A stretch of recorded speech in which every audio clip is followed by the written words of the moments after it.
শুভ বিবাহ বার্ষিকী আজকে শেখ হাসিনার 1966 সালে এই দিনে উনি বিয়ে করছিলেন। আমরা কথায় বলি না জন্ম মৃত্যু বিবাহ আল্লাহর ইশারায়। দেখেন আল্লাহর ইশারায় এই দিনেই উনার বিয়ে, এই দিনেই উনার মৃত্যু পরোয়ানা জারি, একই দিনে, সব তার ইশারায়, তাই না? 1966 সালে বিয়ে করছিলেন উনি। তারপরে ঘর সংসার করছে কিনা এগুলা নিয়ে আর আলাপ করতে চাই না। কোনোদিন উনাদের মুখে, কারোই মুখে, জয়ের মুখেও তার বাপের নাম শুনি নাই কোনোদিন। এবং শেখ হাসিনাও কোনোদিন উনার হাজবেন্ডের নাম মুখে নিত না, কারণ উনি মুসলিম নারী, তো স্বামীর নাম মুখে নিতে নাই, যার জন্য নিত না। উনি আল্লাহর উপরে খুব বিশ্বাস। আজকেও একটা অডিও কল আছে, অডিও কলে বলতেছে আল্লাহ আমারে বাঁচায় রাখছে, আল্লাহ আমাকে রক্ষা করবে, এই দেশের খেদমত করার জন্য, এই দেশের আরো অনেক সেবা দিতে চায় উনি। আসলে উনি বুঝতে পারতেছে না, বুঝার ক্ষমতা হারায় ফেলাইছে।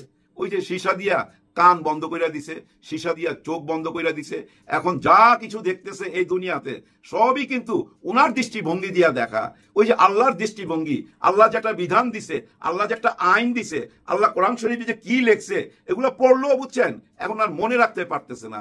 এখন শুধু তার মনে পড়ে ওই যে ক্ষমতা আর ক্ষমতা, ক্ষমতার এমন একটা জায়গায় চলে গেছিল দুনিয়াতে যে আল্লাহ আছে। আমার মনে হয় উনি ভুইলা গেছে। হ্যাঁ, ভুইলা গেছিল। না ভুইলা গেলে এভাবে মানুষ হত্যা করে, একজন মানুষ হত্যা করা মানে পুরা মানব জাতিকে হত্যা করা। আর উনি 1400 মানুষ হত্যা করছে, কিন্তু সবগুলোর বিচার কিন্তু এখানে আসে নাই। মাত্র 5টা বিচার হয়েছে, 5টা বিচারের রায়। আরো অনেক বিচার আছে, কিন্তু ওগুলো থেকেও কিন্তু এই মৃত্যুদণ্ডের রায় আসবে ভবিষ্যতে। যাই হোক, এই রায়টা ভাই আমি মনে করছিলাম, সত্যি কথা বলি, 10-15-20 মিনিটের হবে। এটা যে প্রায় 3 ঘন্টা হবে এটা কল্পনা করি নাই। আর পুরাটা ইংরেজিতে। হ্যাঁ, বুঝতে অনেক কষ্ট হইতাছিল। মাঝে মাঝে ছেলেরে ডাকতেছিলাম যে আমার বুঝাও, পুরাটা ক্লিয়ার করে বুঝাও। হ্যাঁ, বুঝতে চাইতেছিলাম ইংরেজিতে, কেন যেন সারা বিশ্ব থেকে এটা বিচার করতে পারে, স্বচক্ষে দেখতে পারে সরাসরি। তো এরকম ঘটনা পৃথিবীতে খুব কম হয় ভাই, যে বিচারের রায় সরাসরি। তার মানে কি, সারা বিশ্বকে জানাইতে চাইছে। এবং অ্যাডভোকেট তাজুল ইসলাম তো চ্যালেঞ্জ করছে, বিশ্বের যে কোনো আইন বিভাগে এটা আমরা চ্যালেঞ্জ করি, যে কোনো আদালতকে আমরা চ্যালেঞ্জ করি, তারা এই বিচারের রায় ঘুরাইতে পারবে না। কারণ কি জানেন? চাক্ষুষ সাক্ষী প্রমাণ তো সব, একটা দুইটা না, তো শত শত সাক্ষী প্রমাণ, এবং উনার নিজের ভয়েস। আর এই ভয়েসগুলো যে উনার, এটা একেবারে পরীক্ষিত, বিদেশ থেকে পরীক্ষা নিরীক্ষা কইরা আইন নাই, এই আদালতে দেওয়া হয়েছে। তার মানে কি জানেন? এই বিচারের রায় কার্যকর হইতে যাচ্ছে। এখন কথা হচ্ছে, উনি তো আপিল করতে পারে, কিন্তু আপিল করতে পারবে না। আপিল করতে হইলে উনাকে সশরীরে আইসা হাজিরা দিতে হবে, জেলখানায় বৈশা আপিল করতে হবে 30 দিনের মধ্যে। আর 30 দিনের মধ্যে না হইলে যে রায় ঘোষণা হয়েছে এটা বাস্তবায়ন হবে।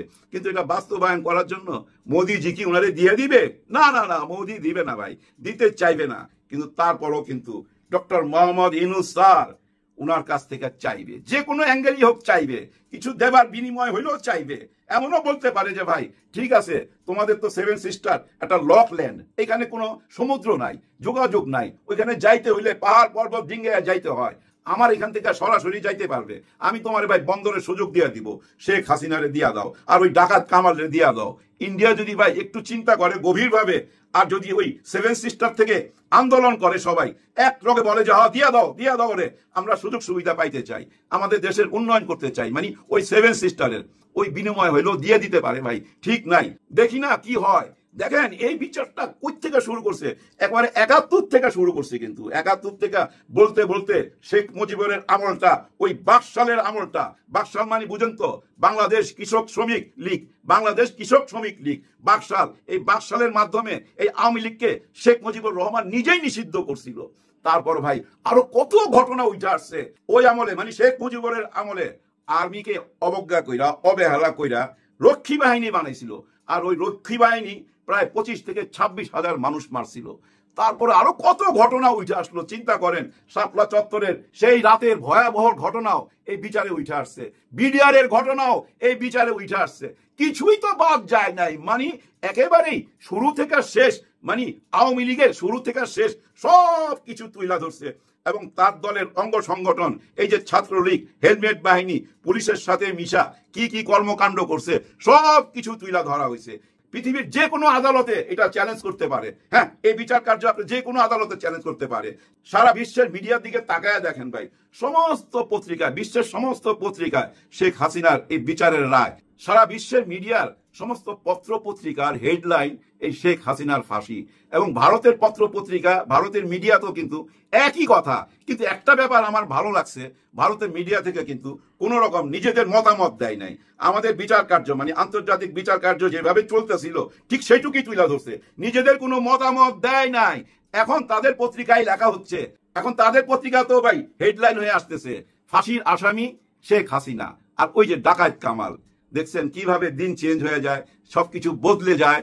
যে শেখ হাসিনা নিজে এই বিচার ট্রাইব্যুনাল বানাইছিল, সেই বিচার ট্রাইব্যুনালে আজকে তার বিচার হতে যাচ্ছে। অনেকেই বলতেছে এটা সরাসরি প্রচার করলো কেন, কি দরকার ছিল, এটা কি ভাই কোনো গ্ল্যামার আনলো এই বিচারে, এটা কি আমাদেরকে বোকা পাইছে? আরে গাধা, আরে গাধা, আপনারা কেন বুঝেন না? সারা বিশ্বকে জানাইতে হইলে তো ভাই সরাসরি দেখাইতে হবে এবং ইংরেজিতেই বলতে হবে। আর আপনারা আগে অতীতে দেখেন নাই কি হয়েছে? অতীতে কোনো বিচার কার্য এভাবে সরাসরি দেখাইছে? দেখাই নাই। কিন্তু কি দেখাইতো মনে আছে ভাই ব্রাদার আপনাদের? যখনই জামাতের কারো ফাঁসি হইতো রাজাকার বইলা, বিচারের কার্যক্রম দেখাইতো না। কি দেখাইতো? ওই যে জল্লাদ দড়ির মধ্যে কলা দিয়া তেল দিয়া দড়ি পেঁচাইতেছে, এই ধরনের নিউজ এই মিডিয়াতে আসতো। এবং সমস্ত মিডিয়ার চ্যানেল যায়া ওই জেলখানার সামনে দাঁড়ায় থাকতো। ওইখানে আমরা দেখতাম একটা অ্যাম্বুলেন্স আইতেছে, ওয়াও ওয়াও ওয়াও আওয়াজ কইরা আমরা তাকায় রইছি। তারপরে খাট যাইতেছে এবং খাট বাইর করতেছে, লাশ নিয়ে যাইতেছে। মানে বিচারের রায় হবার পর, মৃত্যুদণ্ড দেবার পর ওইগুলা তুলে ধরতো মানুষের কাছে এই মিডিয়া। কার ইশারায় কেন ধরতো বুঝছেন তো? মানে ভয় ঢুকাই দিত মানুষের ভিতরে। হ্যাঁ, কেউ যেন তাদের রাজত্বের মধ্যে হাত না বাড়ায়, এই ভয় ঢুকাই দিত। কিন্তু বিচার কার্য কোনোদিন সরাসরি দেখায় নাই। শেখ হাসিনা নিজের তৈরি কোর্টের ভিতরে ওই বিচার ট্রাইব্যুনালে কিভাবে বিচার হয়েছে আমরা জানি না, কিন্তু রায়ের পর কিভাবে লাশ বাইর হইতেছে, কিভাবে দড়িতে কলা মাখতেছে, তেল মাখতেছে, এবং জল্লাদ এক জেলখানা থেকে আরেক জেলখানায় যাইতেছে। সমস্ত পত্রিকার হেডলাইন, হায় রে আলোচনা, প্রত্যেকটা মৃত্যু নিয়েই এরকম মজা করছে তারা। প্রত্যেকটা বিচার কার্য শেষের দিকে আইসা এই মিডিয়া ঝাঁপায় পড়তো, আমাদের কাছে এগুলো তুইলা ধরতো, আমাদের মনের মধ্যে ভয় ঢুকাই দিত। এই ভয় নিয়ে আমরা কৃতদাস হয়ে গেছিলাম, গোলাম হয়ে গেছিলাম। আর ওই গোলামি থেকে, ওই গোলামির জিঞ্জির থেকে আমাদেরকে মুক্তি দিল এই দেশের আম জনতা, সাধারণ মানুষ এবং ছাত্ররা। এই ছাত্ররা এবং সাধারণ মানুষই আমাদেরকে মুক্তি এনে দিছে। আর আইসা হাল ধরলো ডক্টর মোহাম্মদ ইউনূস স্যার। তারপরে আমরা লাইয়া গেলাম ওনার পিছনে। হায় রে হায়, যেভাবে বাস দিলাম আইকাবার, সারা দিন রাত 24 ঘন্টা, গত 15 মাস কিছু ভাড়াটিয়া বুদ্ধিজীবী বাস দিয়েই যাচ্ছে, আর উনি বাস নিয়েই যাচ্ছে, কিন্তু ওনার মধ্যে কোনো রিয়াকশন নাই। এখন বুঝা নেন উনি কি মানুষ, কেমন মানুষ।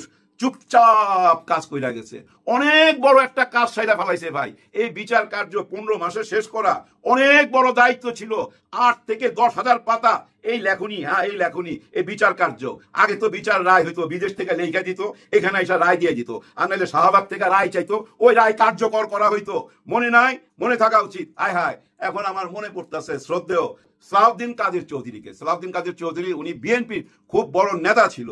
ওনাকেও কিন্তু রাজাকার বানায়া ফাঁসি দেওয়া হয়েছে। কিন্তু উনি ফাঁসির আগে একটা কথা বইলা গেছিল, এই অপরাধ বিচার ট্রাইব্যুনাল চালু রাখতে হবে, এটা যেন চালু থাকে। এটা চালু থাকলে একদিন তারও ফাঁসি হবে, শেখ হাসিনারও এখানে বিচার হবে, তারও ফাঁসি হবে।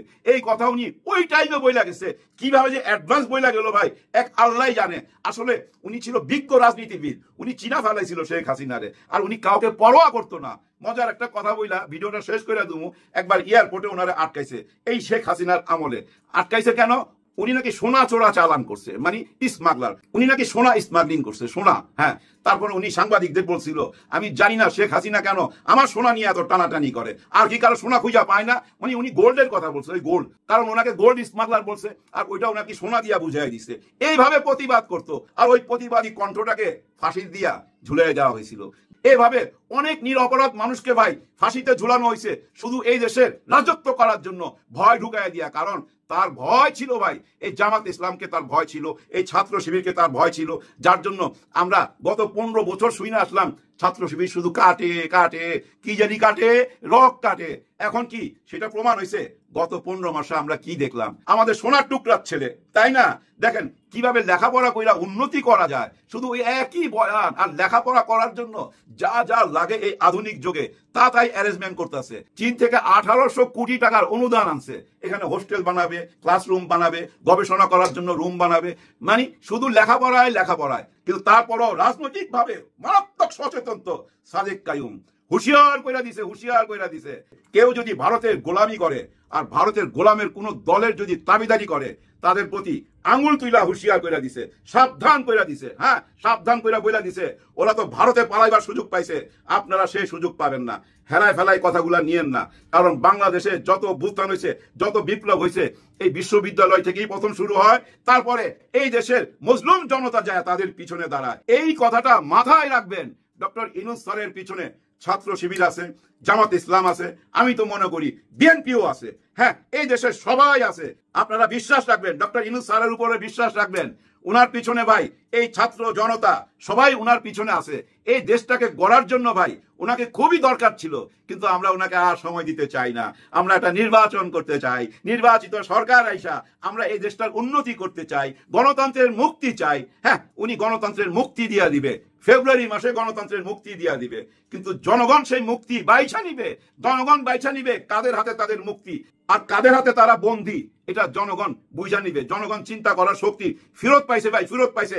আর আজকে থেকে তো পুরাই মুক্ত হয়ে গেল, খোলা মনে চিন্তা করবে। আর আজকের পর থেকে এই নির্বাচনের আগ পর্যন্ত এই সোশ্যাল মিডিয়াতে আপনারা দেখতে পাবেন পুরো বাংলাদেশের চিত্র তুলে ধরা হবে। এই বাংলাদেশটা গত 1.5 বছর কিভাবে চলছে, কে কি করছে, সমস্ত অপকর্ম এই সোশ্যাল মিডিয়ায় চলে আসবে। এবং আগামীতে যারা যে যে অপকর্মগুলো করবেন সবকিছু সোশ্যাল মিডিয়াতে তুলে ধরা হবে। কারণ কি ভাই, এই সোশ্যাল মিডিয়া একটা ভূমিকা পালন করতেছে। কি ভূমিকা জানেন? মানুষের ভিতরে চিন্তার খোরাক যোগাই দিতেছে, মানুষকে পথ দেখাইতেছে। আর সেই পথটা নতুন বাংলাদেশের, সত্যি নতুন বাংলাদেশের। ডক্টর ইউনূস স্যার, আপনার জন্য রইল বুক ভরা ভালোবাসা। ভালোবাসা দিবার ছাড়া আর কিছুই দিবার নাই। সবার জন্য সবাই দোয়া করবেন, স্যারের জন্য দোয়া করবেন। আল্লাহ হাফেজ।